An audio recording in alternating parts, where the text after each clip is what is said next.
There is a small village known for its rich traditions and strong sense of community.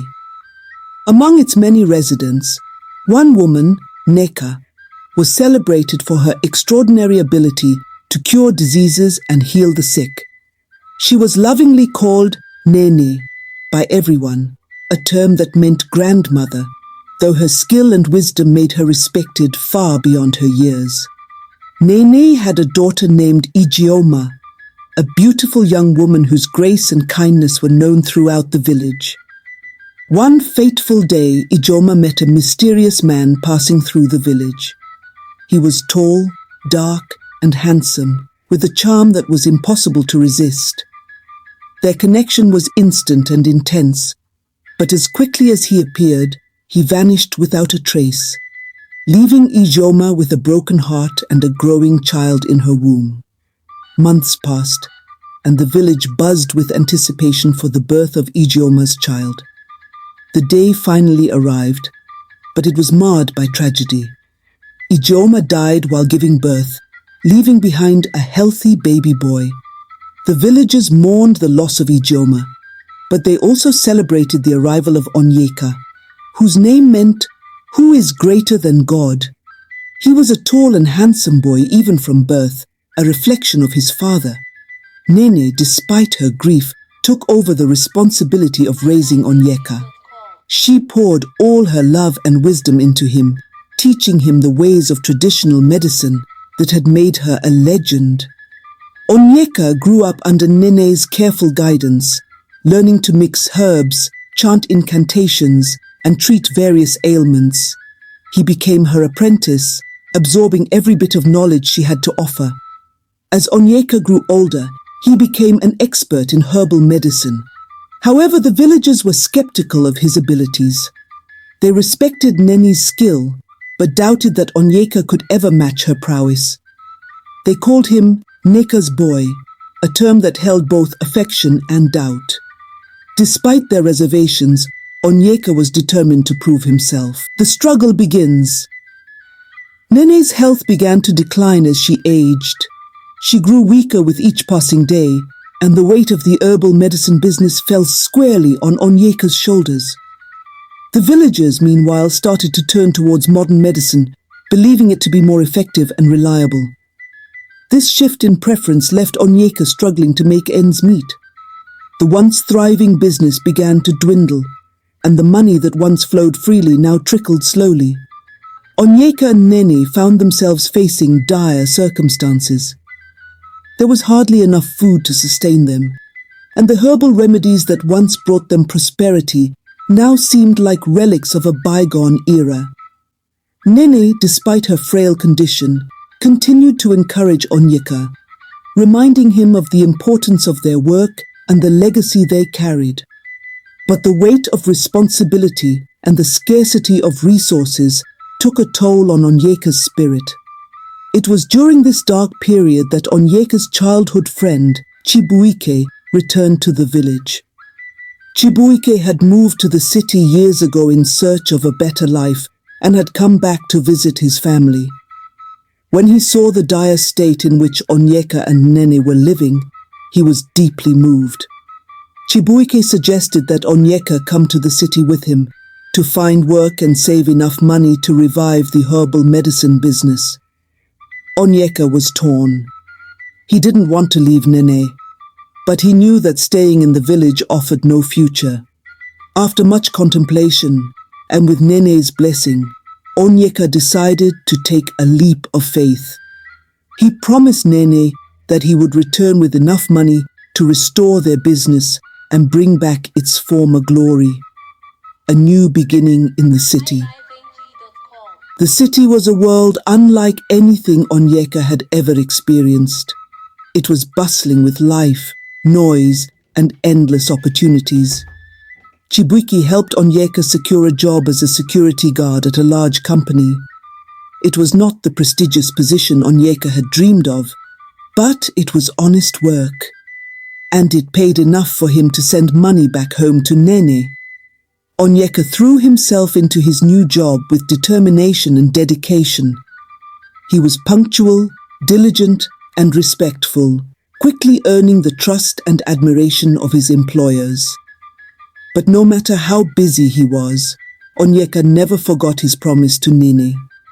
Every night, he would think about the herbs and remedies, the chants and incantations, and the legacy he was determined to uphold.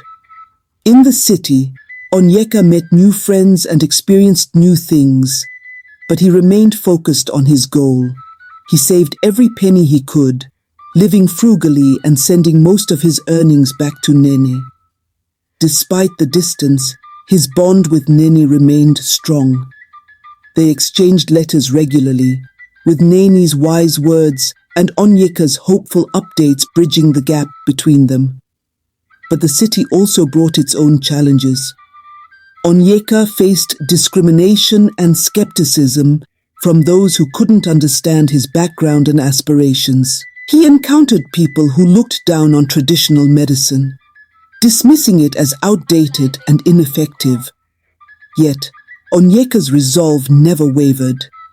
He knew that his grandmother's knowledge was valuable and that one day he would prove it to the world. As Onyeka's bond with Adanna grew, so did the tension within the company. The managing director, MD, Adanna's father, started to notice the increasing closeness between his daughter and her driver. Initially, he dismissed it as mere friendliness.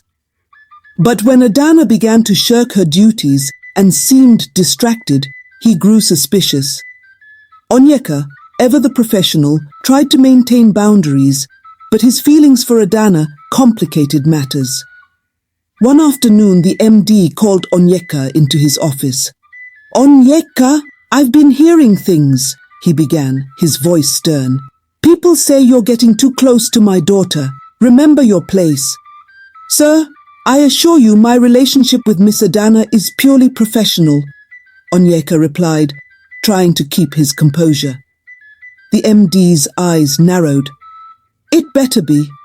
My daughter is engaged to Jude, the son of one of the wealthiest men in this city. I won't have you interfering." Despite Onyeka's reassurances, the MD continued to keep a close eye on him, querying him several times over the following weeks.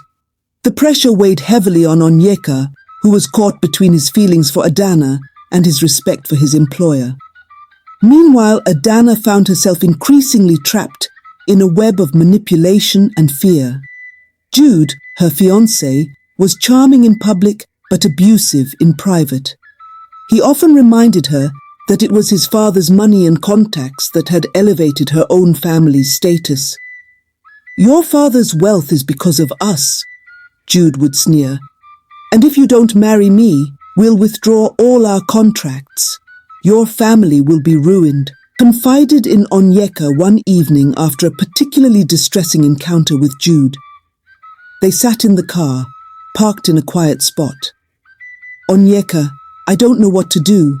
Jude he's not who everyone thinks he is. He's cruel and he threatens me. But if I don't marry him, my father will lose everything." Onyeka's heart ached for Adanna. "Adanna, this isn't right. You shouldn't have to suffer like this. But what can I do? I'm just a driver. How can I help you?" Adanna's eyes filled with tears. "I don't know, Onyeka. I just needed someone to talk to, someone who understands." The predicament left Onyeka feeling powerless. He spent many sleepless nights pondering how he could help Adanna. He knew confronting Jude directly would be dangerous, but he couldn't bear to see Adanna suffer. As their bond grew, Jude began to take notice. He became increasingly paranoid and enraged at the thought of Adanna and Onyeka being close. One night, he paid someone to attack Onyeka, hoping to intimidate him into backing off. Onyeka was ambushed on his way home, beaten severely, and left with a warning. "Stay away from Adanna or next time it will be worse." Onyeka, battered and bruised, realized the gravity of the situation. He couldn't continue to put himself and Adanna at risk, but he also couldn't abandon her. The physical pain was nothing compared to the pain in his heart.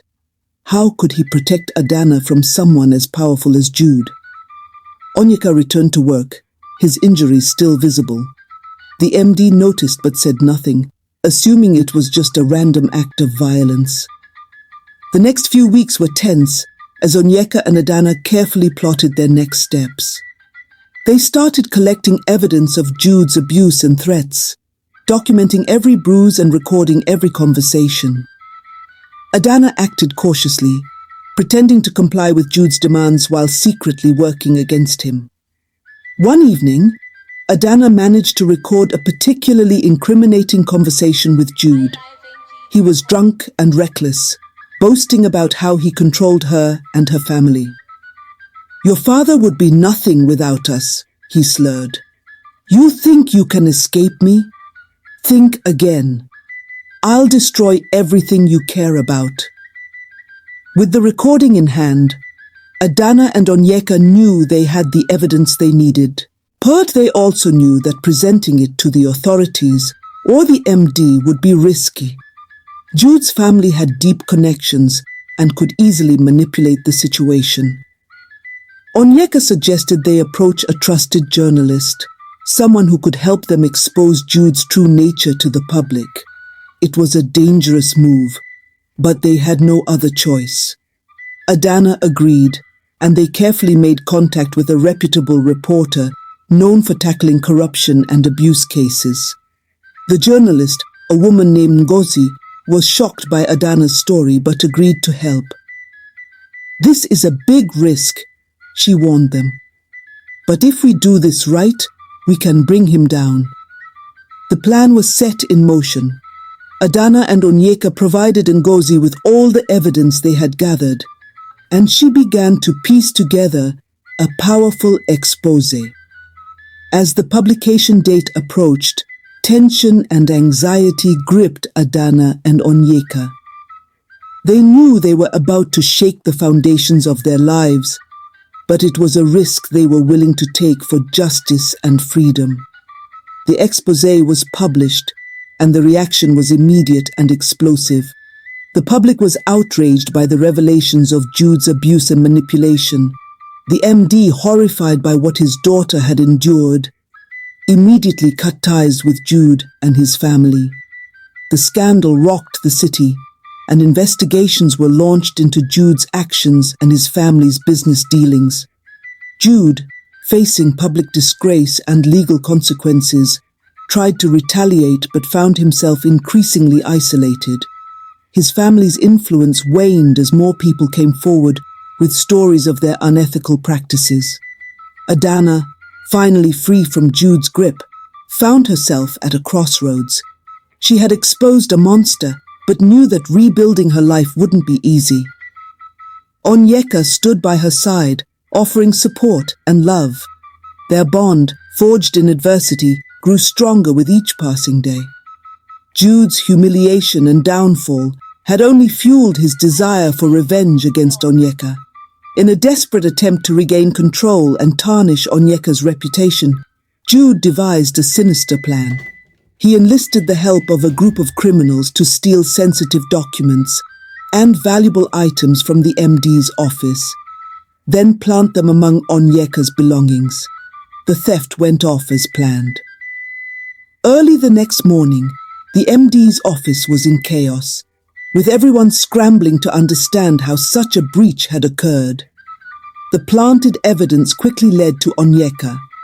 Shocked and heartbroken, Onyeka couldn't defend himself against the mounting accusations. Despite his protests of innocence, he was fired and publicly disgraced.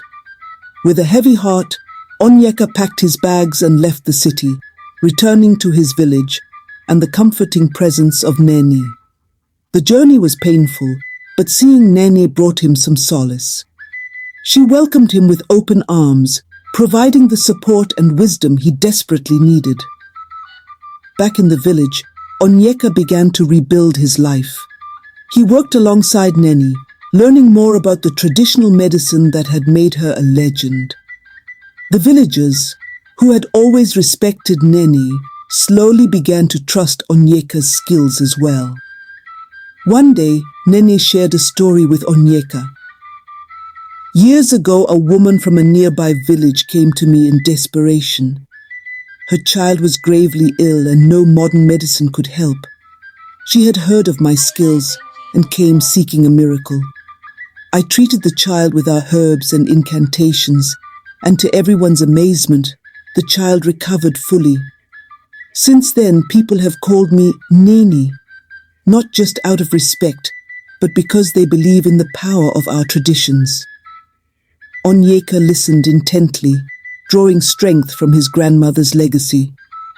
He immersed himself in their work, hoping to find purpose and redemption through the practice of herbal medicine. Meanwhile, in the city, Adanna's health took a sudden and alarming turn for the worse. Despite visiting the best hospitals and consulting with top doctors, her condition only deteriorated. The MD was beside himself with worry, unable to comprehend why his daughter wasn't improving. One day, as Adanna lay weak and frail, a family friend suggested they try herbal medicine. "There is a woman in a village not far from here," the friend said. "Her name is Nnene, and she is renowned for her healing abilities. She once saved my child when all hope seems lost."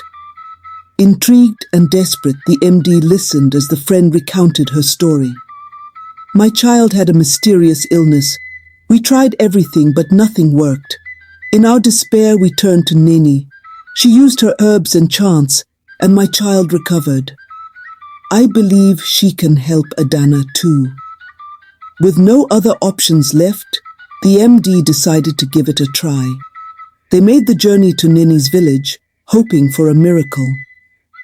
As the MD and his entourage approached the village, Adanna felt a mix of apprehension and hope. When they finally arrived at Nnene's home, they were greeted by Onyeka, who was startled to see them. "Onyeka!" Adanna's voice was weak but filled with surprise. "Adanna, what happened?" Onyeka asked, his concern evident.